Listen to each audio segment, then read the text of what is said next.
have tricks in my pocket, things up my sleeve. But I'm an opposite of a stage magician. He gives you illusion in appearance of truth. I give you truth in a pleasant disguise of an illusion. To begin with, the play is memory. It is dimly lit. It is sentimental. It is not realistic.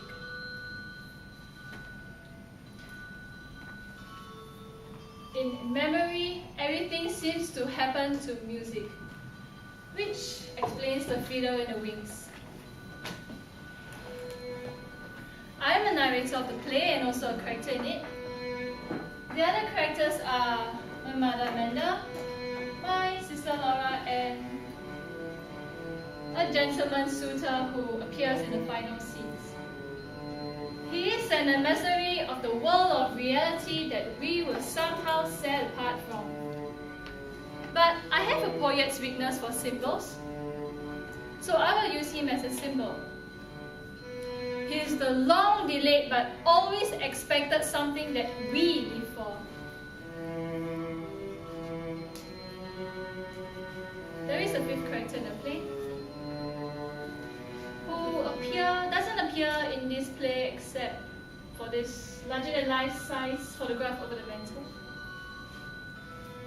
This is our father who left us a long time ago. He was a telephone man, fell in love with long distances, quit his job at a telephone company and skipped the light fantastic out of town.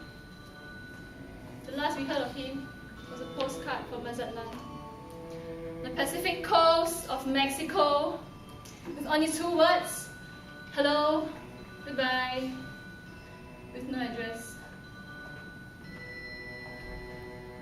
I think the rest of the play will explain itself.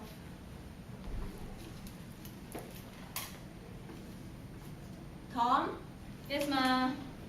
We can't say grace until you come to the table. Coming, Ma.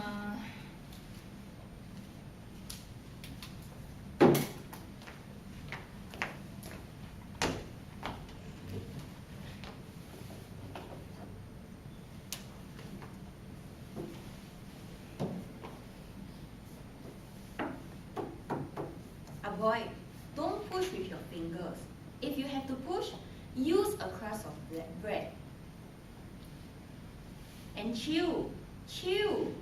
Animals have sections in their stomach which allows them to digest without mastication. So chew your food. Human beings are supposed to chew their food before they swallow it down. Eat food leisurely, boy, and really enjoy it. A well-cooked meal has lots of delicate flavors that has to be held in your mouth for appreciation. So chew your food and give your salivary glands a chance to function. I haven't enjoyed one bite of this dinner because of your constant direction of how to eat it. It's you that makes me rush through my meals with a hawk-like attention to every bite I take. Spoils my appetite. All this discussion of animal secretion, salivary glands, and mastication. Temperament like a beauty will style. You're not excused Getting for a the cigarette. cigarette. You smoke too much. Ma, I'll bring the bubur cha-cha. No, Mimi. No, Mimi. You will be the lady and I'll be the mate. I'm ready up. No, Mimi. Resume your seat. I want you to stay fresh and pretty for gentlemen suitors. I'm not expecting any suitors now. Well, sometimes they come when they are least expected too. I remember one Sunday afternoon at Katong. I know what's coming. Yes, but let her tell it. Again. She loves to tell it. I remember one Sunday afternoon at Katong. Your ma received 17 suitors. Why? Sometimes there weren't even enough chairs to accommodate them all. We had to send the servants to get the folding chairs from the storehouse. How do you entertain those gentlemen? Suitors. I understood the art of conversation. Bet you talk. Girls in those days could talk, I can tell you. Yes. They knew how to entertain their suitors. It wasn't enough for a girl to be possessed of a pretty face or a graceful figure, even though I wasn't slighted in either respect. She also needed to have a nimble wit and a tongue to meet all occasions. So what do you talk about? Things of importance in the world, never anything too coarse or common or vulgar. My suitors were gentlemen. All. Among them was the young famous Tauke of the JB rubber plantation.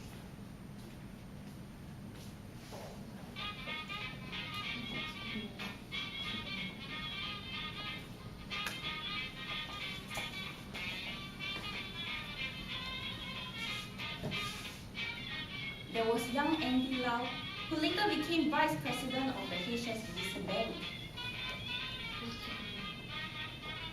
There was Tony Leung, who drowned in Moon Lake and left his widow 150,000 in government bonds. There were the Couture brothers, Wesley and Bates. Bates was one of my bright particular view. He got into a fight with that terrible Tay Ping Hui. They shot it out on the floor of Moon Lake Casino. Bates was shot right through the stomach. Died in the ambulance on the way to Tan Tock Seng. His widow was also well provided for. Came into 8 or 10,000 acres. That's all. She married him on the rebound. Never loved her. Carried my picture of him on the night he died. And there was that boy that every girl in Malacca had set her eyes on. That brilliant young Daniel Wu from Hong Kong. So what did you do with Rio? He never married. Ayo, you say as though all my old admirers have died already. But isn't this the first you have mentioned that still survives? That Daniel Wu went north and made a fortune. Came to be known as the Wolf of Wall Street. He had the Midas touch. Everything he touched turned into gold. And I could have been Mrs. Daniel Wu, mind you. But I picked your father. I will clear the table, okay? No, Mei Mei. Go to the front and study your typewriter chart. Or practice your shorthand a little. I want you to stay fresh and pretty. How many suitors do you think will come today? I don't believe we'll be receiving any, Ma. What? Not one? No one? You must be joking. What? Not one? There must have been a flood. There must have been a thunderstorm. There isn't a flood. There isn't a thunderstorm, Ma. I'm just not popular like how you were in Katong. Ma's afraid I'm going to be an old maid.